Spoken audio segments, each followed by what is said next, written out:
Hey, what up everybody? This is Stevie Breach coming to you today. Now I'm fresh out of the gym.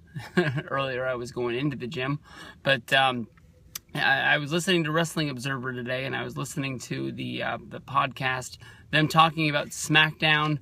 Honestly, I had no clue that basically SmackDown was last night. I still have not got used to watching SmackDown on Thursday nights, but luckily for me, I was able to listen to the review, and they were able to talk about the quest for WrestleMania 31, that is Axelmania. Curtis Axel coming out and basically challenging Rusev to a match for Monday Night Raw. On this match, basically, Curtis Axel is wanting to go after the United States Championship. He wants to be the guy to end the undefeated streak of Rusev and take the United States Championship away. Somebody has to do it, but if you've been paying attention to my John Cena vs. Rusev WrestleMania 31 videos, I've been liking the quest that John Cena's been on, where basically John Cena said he lost at Fastlane, and he asked for a rematch, but Rusev just says no. And so John Cena came out on Monday Night Raw and basically said that he was going to join the Andre the Giant Memorial Battle Royal, where Stephanie came out and said, no, you can't be naming your own matches.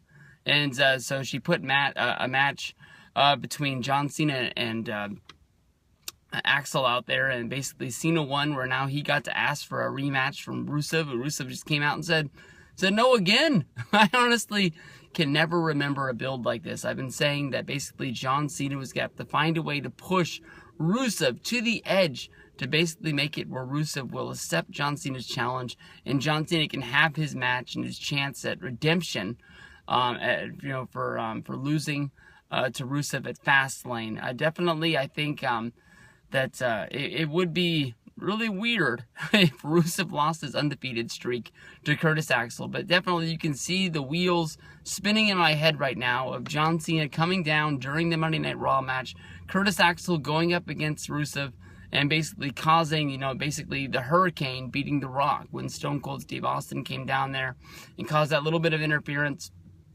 during that awesome, 2003? Feud between the Hurricane and The Rock, where the Rock came back and he was all Mr. Hollywood. Hurricane kept hiding in his locker room and taunting him with things, and basically they had a match where Rock was whooping his ass because he's The Rock and he's the Hurricane. But Stone Cold came down there. It wasn't even about the Hurricane really getting the win. It was about embarrassing The Rock and getting you pumped up for Austin versus The Rock at Mania. I think at this point Rock couldn't wrestle. No, it was Stone Cold who couldn't wrestle. He was on television, but he wasn't wrestling matches, and it was hard for them to build up this match, which ended up being their last match, Stone Cold Steve Austin's last wrestling match as well.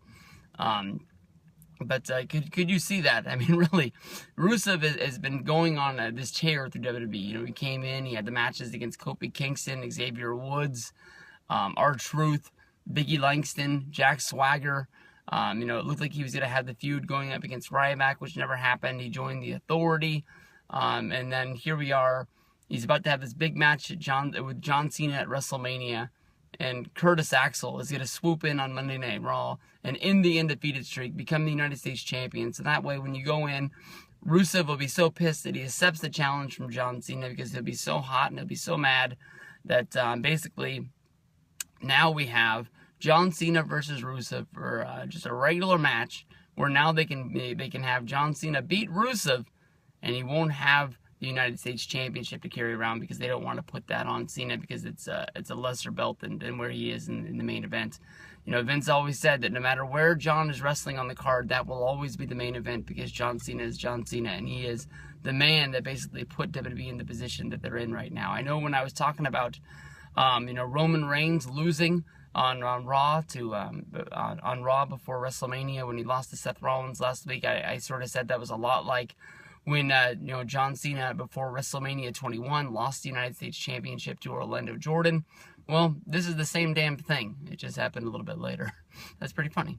So I'll talk to you guys in a little bit. I'm pumped for Raw. Axelmania running wild with the United States Championship. He'll be heading into the Andre the Giant Memorial Battle Royal as the United States champ.